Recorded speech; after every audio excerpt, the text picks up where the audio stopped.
Hello everyone, ఇలాంటి videos ముందుగా కావాలి అనుకుంటే వెంటనే మా ఛానల్ని సబ్స్క్రైబ్ చేసుకోండి. అప్కమింగ్ రివ్యూలోకి వెళ్ళిపోదాం. ఎపిసోడ్ స్టార్ట్ అవ్వంగానే వసుధార బగబగ మండుతూ నిప్పు కణంలా దేవయాని ఇంటికి చేరుకుంటుంది. ఒరేయ్ శైలేంద్ర, ఎక్కడ ఉన్నావురా అని గట్టిగా అరుస్తూ ఉంటుంది వసుధార. అనుపమ మహేంద్ర వసుధారాని ఆపాలని ఎంతగా ప్రయత్నించినా వసుధార మాత్రం మీరు ఆగండి మామయ్య గారు, ఒరేయ్ శైలేంద్ర కిందికి రారా అని అంటుంది వసుధార. శైలేంద్ర పరుగు పరుగున కిందికి వస్తారు. ఒక్కసారిగా శైలేంద్ర కాలరు పట్టుకొని, ఒరేయ్ శైలేంద్ర, రిషి సార్ ఎక్కడ ఉన్నాడో చెప్పు, లేకపోతే ఈరోజు నిన్ను చంపేస్తాను అని అంటుంది వసుధార. ఏయ్ వసుధార, ముందు కాలర్ వదులు అని చెప్పి చెయ్యి విదిలించుకుంటారు శైలేంద్ర. ఇక శైలేంద్ర చెంప పగలగొడుతుంది వసుధార. ఈ చెంప ఆ చెంప పగలగొడుతూనే ఉంటుంది. ఒరే శైలేంద్ర, నిజం చెప్పావంటే బ్రతికిపోతావు. రిషి సార్ని ఎక్కడ దాచావు, నీ ప్రాణాలను తీసేస్తాను అని అంటుంది వసుధార. ఇంతలో ఫణీంద్ర దేవయాని వస్తారు. వసుధారాని దేవయాని ఆపుతుంది. ఏంటి, శైలేంద్రని చంపేస్తావేంటి, ఏంటి అసలు అని అడుగుతుంది. ఏంటి, నీ కొడుకు చేసిన నేరాలని కప్పిపుచ్చుకుంటూ ఎన్ని రోజులు వసుధార, తప్పుగా మాట్లాడావంటే చెంప పగలగొడతాను అనగానే, కొట్టండి రండి కొట్టండి అని అంటుంది వసుధార. ఇంతలో ఫణీంద్ర అంటారు, అమ్మ వసుధార ఏం జరిగింది? అమ్మ వసుధార, రిషి గురించి శైలేంద్రని అడుగుతున్నావేంటి, అసలు ఏం జరిగిందమ్మా అని అంటారు ఫణీంద్ర. సార్, వీడి గురించి మీకేం తెలుసు సార్? ఇంట్లో మంచివాడిగా నటిస్తూ బయట మాత్రం వీడు ఎన్ని కుట్రలు పన్నుతున్నాడో మీకేం తెలుసు సార్? రిషి సార్ కనిపించకుండా పోవడానికి కారణం వీడే. వీడు అమెరికా నుండి వచ్చినప్పటి నుండి ఈ రోజు దాకా రిషి సార్ కోసమే, ఎండి పదవి కోసమే ఎన్ని నేరాలు ఘోరాలు చేశాడో మీకేం తెలుసు సార్? ఎండి పదవి కోసం జగతి మేడంని బెదిరించాడు. రిషి సార్ కాలేజీని వదిలి 3 సంవత్సరాలు బయటికి వెళ్ళేలా చేసింది వీడే సార్. ఆఖరికి జగతి మేడం ప్రాణాల్ని కూడా వీడే తీశాడు సార్. కేవలం మీకోసం, మీరు ప్రాణాలతో ఉండడం కోసం, మీ కొడుకు నిజస్వరూపం తెలిస్తే మీరు ఏంటి అన్నది మాకు తెలుసు కాబట్టి ఈ నిజం మా మామయ్య గారు, జగతి మేడం ఎవ్వరూ తెలియకుండా వీడిని మార్చాలనుకుంటున్నాం. కానీ వీడి తప్పులు 100 దాటిపోయాయి.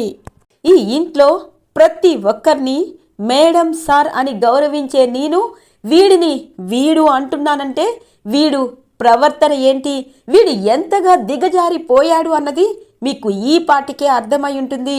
నా ప్రాణం కంటే ఎక్కువగా నా ప్రాణమే రిషి సార్ అనుకుంటున్నా నా రిషి సార్ని వీడు ఎక్కడో దాస్తే ఇప్పటిదాకా మీకు చెప్పకుండా వీడిని కంట్రోల్లో పెట్టాను. ఇకపై కంట్రోల్ తప్పకుండా పోతుంది. ఒరే శైలేంద్ర, నిజం చెప్పు అని అడుగుతుంది వసుధార. వసుధార, ఏం మాట్లాడుతున్నావు? నా కొడుకుపై ఇన్ని నిందలు వేస్తున్నావేంటి? నీకేమైనా పిచ్చి పట్టిందా? రిషి నిన్ను వదిలి దూరంగా వెళ్ళిపోయాడని పిచ్చి పట్టి ఇలా మాట్లాడుతున్నావా అని అంటుంది దేవయాని. వదిన గారు, నా కోడల్ని ఒక్క మాట మాట్లాడినా నేనంటే ఏంటి అన్నది ఖచ్చితంగా చూస్తారు. చూడండి వదిన గారు, మాటలు పొదుపుగా మాట్లాడండి అని అంటారు మహేంద్ర. మహేంద్ర, ఏం జరుగుతుంది? వసుధార ఎందుకు శైలేంద్రని అలా మాట్లాడుతుంది? ఎందుకు? నిజం ఇప్పటికైనా చెప్పండి అని అంటారు ఫణీంద్ర. అన్నయ్య, ఇప్పుడు నిజాలు తెలిసినా ప్రయోజనం లేదు. నా జీవితంతో వదిన గారు ఒకప్పుడు ఎలా ఆడుకున్నారో ఇప్పుడు నా కొడుకు జీవితంతో కూడా ఇదిగో ఈ దుర్మార్గుడు అలాగే ఆడుతున్నాడు. ఎండి పదవి కోసం నా కొడుకుని ఎన్ని ఇబ్బందులు పాలు చేస్తున్నాడో ఆ భగవంతుడికే తెలుసు. ఇప్పుడు వీడు జైలుకు వెళ్ళినా ఉపయోగం లేదు అన్నయ్య అని అంటారు మహేంద్ర. అంటే ఇప్పటిదాకా వసుధార అన్న మాటలన్నీ నిజమా మహేంద్ర అని అంటారు. నిజం కాబట్టే నా కోడలికి ఇంత కోపం వచ్చింది. వసుధారకి రిషి అంటే ప్రాణం, రిషికి వసుధార అంటే ప్రాణం. వాళ్ళిద్దరినీ ఇలా విడదీసి వీడు మాత్రం మంచితనం ముసుగులో మా ముందు డ్రామాలు ఆడుతున్నాడు.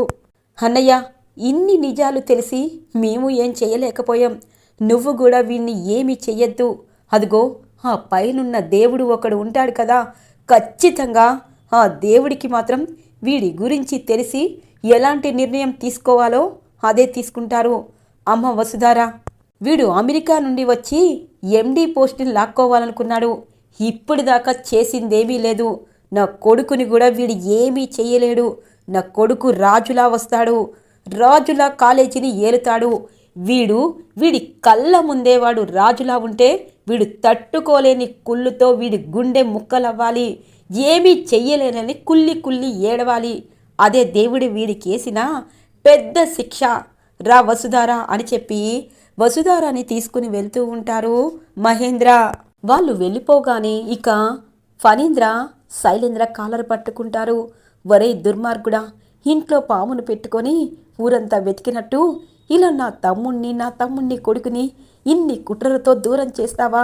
దేవయాని, అసలు నీ కొడుకు ఇక్కడికి వచ్చిందే వాళ్ళు టార్చర్ పెట్టడానిక? ఏం బ్రతుకులు మీవి అని అంటారు. ఇక ఫణీంద్ర, ఏం బ్రతుకులు అంటారేంటండి? ఇప్పటిదాకా తమ్ముడు పెళ్ళం, తమ్ముడు కొడుకు, తమ్ముడు కోడలు ఎండి పోస్టులో ఉండి కాలేజీలో రాచరికాలు కార్యక్రమాలు చేస్తున్నారు. నా కొడుకు మాత్రం పనివాడిలా ఉండాలా? ఏ నా కొడుక్కి హక్కు లేదా? నా కొడుక్కి ఎండి పోస్టులో కూర్చోపెడితే ఇదంతా వచ్చేది కాదు కదా. ఎప్పుడు నీ తమ్ముడు కొడుకే ఆ సీట్లో ఉండాలా? ఆఖరికి ఆ వసుధార కూడా ఆ సీట్లో ఉంది.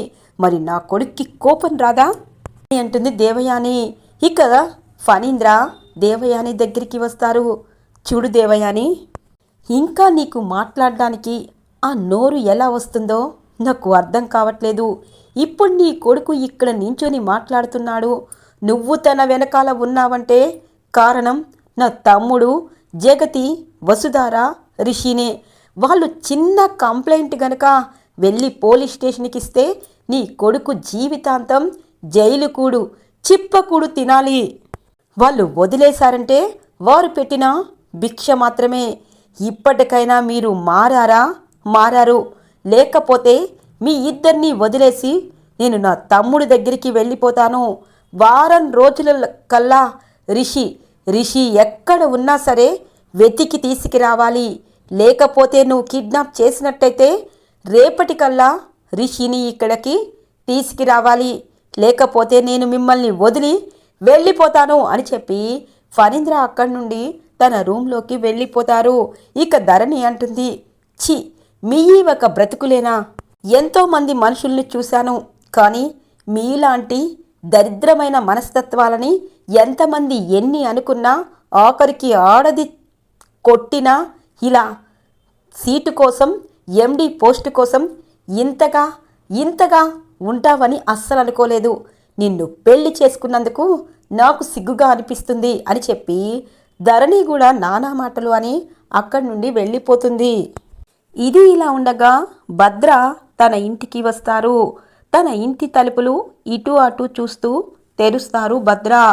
చాలా రోజుల తర్వాత తన ఇల్లు దుమ్ము కొట్టుకుపోవడంతో ఇల్లంతా శుభ్రం చేస్తూ, ఇక సార్, మీరు ఇక్కడ ఉండడమే సేఫ్ సార్. నేను మంచివాడినా చెడ్డవాడినా అని చాలామందికి డౌట్ వస్తుంది. వసుధారాని చంపడం కోసమే నేను వచ్చానని అందరికీ అనిపిస్తుంది. కానీ వసుధారా మేడంని బ్రతకాలి, తన ఆశయం బ్రతకాలి. అలాగే రిషి సార్ ఆశయంతో ఉన్న వసుధారా మేడం, రిషి సార్ ప్రేమ గెలవాలి. అందుకే రిషి సార్ని కాపాడాను. రిషి సార్కి ఇంకా ట్రీట్మెంట్ జరగాలి. ఆ టైంకి కరెక్ట్గా నేను వెళ్ళాను కాబట్టి రిషి సార్ని కాపాడాను. రిషి సార్కి వైద్యం అందాలి. రిషి సార్ పూర్తిగా నయం కావాలి. అప్పుడే ఆ దుర్మార్గుడిని ఎదుర్కోగలడు. లేకపోతే నాలాంటి వారి ఎంతమందినో పిలిచి రిషి సార్ని చంపించేస్తాడు. కొన్ని రోజులు రిషి సార్ ఎక్కడున్నాడు అన్నది ఎవరికీ తెలియకపోవడమే మంచిది. ఇక్కడ రిషి సార్ని కాపాడాలి, అక్కడ వసుధారా మేడంని కాపాడాలి అని చెప్పి భద్ర ఇక ఒక ముసుగు వేసిన వ్యక్తిని జాగ్రత్తగా బెడ్పై పడుకోబెడుతూ ఉంటారు. కొంతమంది తనకి తెలిసిన మనుషుల్ని పెట్టి తన్ని జాగ్రత్తగా చూసుకోండి, తనకి వైద్యం అందాలి, నాకు ఫోన్ చేస్తూ ఉండండి అని చెప్పి ఇక అక్కడి నుండి సిటీలోకి ఎంటర్ అవుతాడు భద్ర. ఇది ఇలా ఉండగా వసుధారాని ఇంటికి తీసుకుని వస్తారు మహేంద్ర. అమ్మా వసు, నీ బాధ నాకు అర్థమైంది, కానీ ఆ శైలేంద్ర నిజం చెప్పటం లేదు కదా అని అంటారు మహేంద్ర. మామయ్య, వాణ్ణి చంపేయాలి మామయ్య, అప్పుడే రిషి సరే ఎక్కడున్నాడు అన్నది తెలుస్తుంది అని చెప్పి అంటుంది వసుధార. అమ్మ వసు, నీ బాధ నాకు అర్థమైంది, కానీ ఆ దుర్మార్గుడు ఇప్పుడు సచ్చినా చెప్పడు, పైగా ఫణీంద్ర సార్ ఉన్నారు కాబట్టి అసలు నోరు విప్పడు అని అంటుంది అనుపమ. మామయ్య, ఎందుకు మామయ్య, ఎందుకు విధి ఇలా మా జీవితాలతో ఆడుకుంటుంది? ఏం పాపం చేశామని? ఆ దుర్మార్గుడి గురించి అన్ని నిజాలు తెలిసినా మనం ఏమీ చెయ్యలేమనే కదా రిషి సార్ని ఇప్పుడు ఇబ్బంది పెడుతున్నారు అంటుంది వసుధార. చూడుమా వసుధార, ఇన్ని రోజులు వారి దుర్మార్గుడు పనులు మనం చూసి విని తట్టుకున్నాము, కొన్ని రోజులు కూడా తట్టుకోవాలి. ఇప్పుడు మనకి గడ్డు పరిస్థితి. వాడు మనల్ని 2 విధాలుగా దెబ్బ కొట్టాలనుకుంటున్నాడు. ఒకటి, రిషి సార్ కోసం నువ్వు ఆలోచిస్తూ కాలేజీని, అలాగే ఇక కాలేజీ పరిస్థితులని తారుమారు చేసి అన్నీ నీకు వ్యతిరేకంగా ఉండాలని అటువైపు ప్రయత్నాలు చేస్తున్నాడు. ఇటువైపు రిషిని దూరం చేసి మానసికంగా నిన్ను కృంగతీస్తున్నాడు వాడు అని చెప్పి అంటూ ఉండగానే, అంటే మామయ్య ఇప్పుడు నేనేం చెయ్యాలి? రిషి సార్ లేరు, వస్తారో లేరో, ఎక్కడున్నారో తెలియటం లేదు. రిషి సార్ని చూడాలనిపిస్తుంది, తన్ని ఏం చేస్తున్నాడో తెలియదు మామయ్య అని అంటుంది. నా కొడుకుని వాడు ఏమీ చెయ్యలేడు, ఏమైనా చేసిన వాడైతే నిన్న మీ నాన్నగారిని చేసినప్పుడే మనకి తెలిసేది. రిషిని ఏమీ చెయ్యలేడు, నా కొడుకు సింహంలా వస్తాడు. అప్పటిదాకా తన ఆశయాన్ని మనం ముందుకు తీసుకువెళ్ళాలి.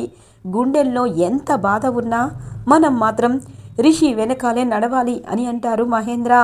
పాపం మహేంద్ర ఆ మాటలు చెప్తూ ఏడుస్తూ ఉంటారు. ఎందుకు జగతి, ఎందుకు?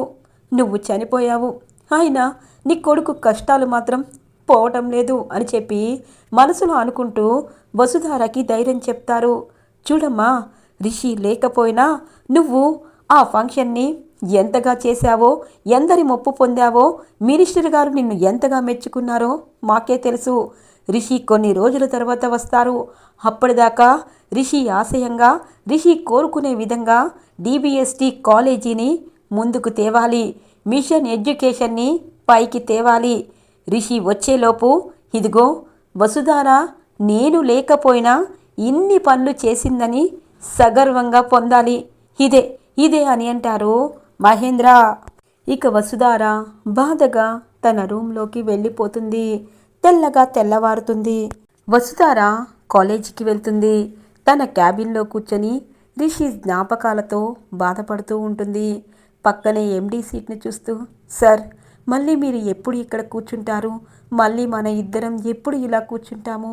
ఎప్పుడు కాఫీ తాగుతాము? ఎప్పుడు మీరు నాకు కోపంగా మాట్లాడతారు? సార్ ఇవన్నీ జరుగుతాయా? మీరు నిజంగా వస్తారా? మీరు ఎక్కడున్నారు సార్ అని చెప్పి వసుధార బాధపడుతూ ఉంటుంది. ఇంతలో ఒక కొత్త వ్యక్తి మనకి ఎంట్రీ ఇస్తారు. తన పేరే అభిమన్యు. రిషి, గౌతమ్, అభిమన్యు ముగ్గురు బెస్ట్ ఫ్రెండ్స్. ఇక గౌతమ్ మనకి తెలిసిన వ్యక్తే. ఇక అభిమన్యు కూడా రిషి కోసం ఇండియా వస్తారు. ఎక్స్క్యూజ్ మీ అని అంటారు. ఇక వసుధార అతన్ని చూస్తుంది. ఒక్కసారిగా మీరు అని అంటుంది. రిషిగాడు లేడా అని అడుగుతారు. ఇదేంటి రిషి సార్ని గాడు అంటున్నారు? మీరు రిషి సార్ కోసం వచ్చారా అనగానే, ఇంతకీ మీరు రిషి సార్కి ఏమవుతారు? రిషి సార్ అంటున్నారు, వాడేడి? నేను ఇండియాకి వస్తున్నానని ఫోన్ చేసినా ఫోన్ స్విచ్ ఆఫ్ వస్తుంది, కానీ డైరెక్ట్గా కాలేజీకే వచ్చాను, ఏడాడు అని చెప్పి వెతుకుతూ ఉంటారు. రిషి సార్ మీ ఫ్రెండా సార్ అని అంటుంది. అవును, నా ఫ్రెండ్ అని ఇంత లేటుగా తెలుసుకున్నావేంటి? రిషి అని పిలుస్తూ ఉంటారు. సార్ లేరు సార్ అనగానే, ఇంతకీ మీరు సార్కి ఏమవుతారు అని అంటారు. నేను రిషి సార్ భార్యని అని అంటుంది వసుధార. వసుధార వైపు చూస్తారు అభిమన్యు. అంటే రిషి ఎక్కడున్నాడు? ఇప్పుడు రిషి ఏం చేస్తున్నాడు? మీరు కాలేజీకి వచ్చారు, మరి వాడేడి అనగానే, రిషి సార్ కనిపించటం లేదు, వాట్? రిషి కనిపించటం లేదా? రిషిని ఎవరేం చేయగలరు? వాడు డైనమిక్ కదా అని అంటారు. సార్, ఇంత పెద్ద ఇష్యూ జరుగుతుంటే కనీసం మాకు చెప్పలేదా? అంకులేడి? అంకుల్ ఎక్కడున్నారు అని అంటారు. ఇంట్లో ఉన్నారు అని అంటుంది. సరే, మీ పేరేంటి? వసుధారా కాదు కదా అని అంటారు. నా పేరు వసుధారానే అనగానే నాకు తెలుసు. అంకుల్ దగ్గరికి వెళ్తాను, అసలు రిషి ఎక్కడున్నాడు అన్నది తెలుసుకుంటాను, వరి అవ్వద్దు అని చెప్పి ఇక కొత్తగా వచ్చిన అభిమన్యు మహేంద్ర ఇంటికి బయలుదేరుతారు. ఈరోజు ఎపిసోడ్ ఇలా ఇంట్రెస్టింగ్గా ఎండ్ అవుతుంది ఫ్రెండ్స్. రాబోయే ఎపిసోడ్స్ కోసం మా ఛానల్ని సబ్స్క్రైబ్ చేసుకోండి. Thanks for watching friends.